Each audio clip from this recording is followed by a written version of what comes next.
Domestic violence to me is when any kind of relationship becomes violent. Domestic abuse is when, in a relationship, if one person or actually both people um, engage in physical, emotional, or mental abuse against the other person with the intent to harm them. I define domestic violence as any type of physical or verbal, even mental violence that goes on between in a household, between like parents, or any type of relationship really. I think domestic violence is violence within like a family or relationship or something like that. I think verbal abuse is actually worse than physical abuse in some cases because the scars might not actually show, but they're there forever.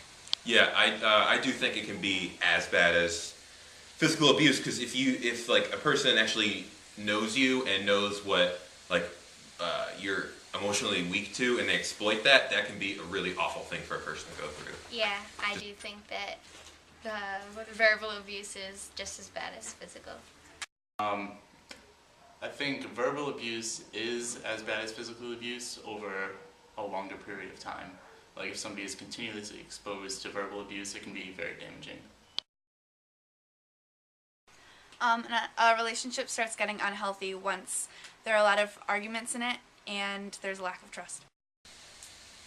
I consider warning signs of a bad relationship would be like if a person really doesn't feel safe around the other person, they don't really, but they still stay with the person anyway. If they keep trying to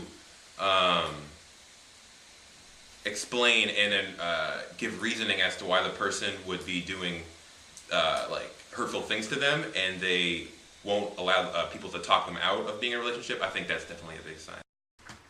Warning signs would be like yelling at each other or like controlling behavior, stuff like that. I think some warning signs for a unhealthy relationship would definitely be if it seems like the relationship is very one-sided. Like if the other person doesn't listen to the other person's point of views, and they're around them 24/7, because nobody should be together like all the time.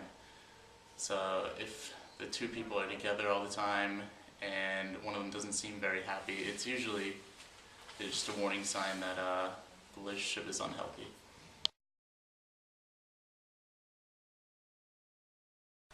I'd say probably about half rapes are reported. The percentage of rapes actually recorded, I feel like would be in about like 55 to like 60% maybe. I think that probably around half. I think probably like maybe 60% of them go unreported. Probably because they could be embarrassed that it happened, or they might feel like it's their fault. If I would have to guess, I would say maybe people wouldn't report if they were raped because they feel very ashamed about it, and I don't think it's a thing they want to make into a big deal, and then people would have to ask them questions about it and keep bringing it up. I think it's the kind of thing that if it happens to you, you kind of want to bury it away inside you and not even tell anyone about it, just because you don't want to have it come back again, and then you just don't even talk about it, which I mean, depending on who it is, that could be like a bad thing. I think that people who get raped wouldn't tell anyone about it because they think it's their fault or are scared that people aren't going to believe them. I think somebody might not report if they got raped. Perhaps they feel ashamed or they're embarrassed about what happened, or that they just simply don't know where to go for help. Yeah, I think so because there are more parties and there's more freedom and more people walk around alone.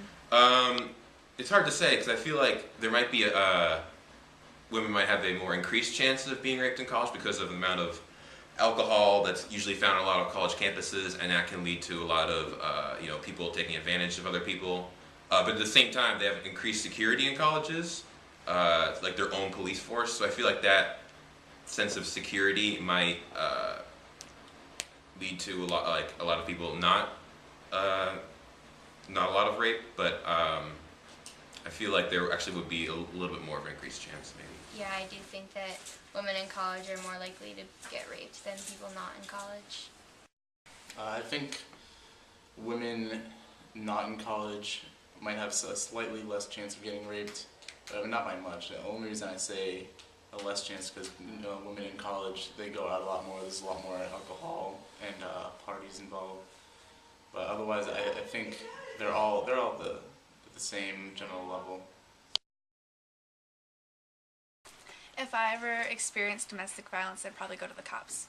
I'd probably report it to like my family and see what they would do. But personally, if I had to make a decision myself, no, I wouldn't really know what to do. If I was involved in domestic violence, I would just call 911 or contact like local authorities. If I were ever to be the victim of domestic violence, I think I'd first go to the police. That's where I think I would go.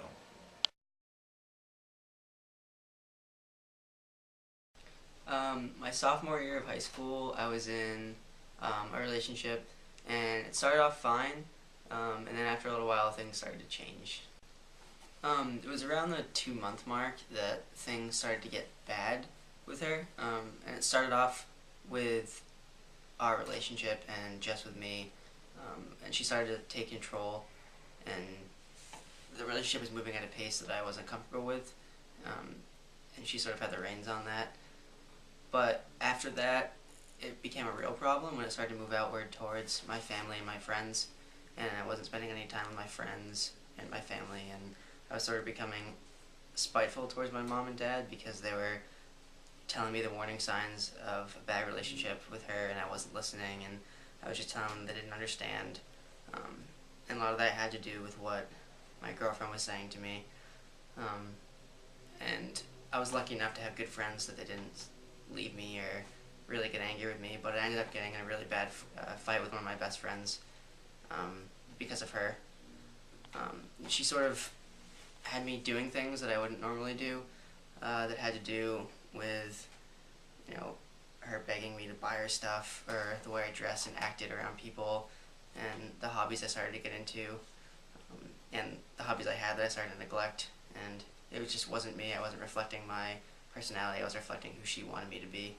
So right around the 4-month mark, this girl cheated on me, and it was a point in the relationship where I should have paid attention and broken off, but she was so manipulative and deceptive that I fell into this belief that she was gonna fix everything and gain my trust back and everything, and I just fell for it, and nothing really ever came of it. So even though I'm a guy and she never actually physically hit me, this relationship was still abusive to me because she changed me in so many ways that I didn't want to be changed, and it was bad for other aspects of my life, like my friends and my family, and it was just all around unhealthy for me, and she took advantage of me and my love for her at the time. So if I were to give you advice, I would say first and foremost, listen to your family and friends because they know you best and they know when something's unhealthy for you, and don't get blinded by any relationship you're in. And also, everybody's worth more than being taken advantage of, so don't let yourself fall into something like that because you're better than that.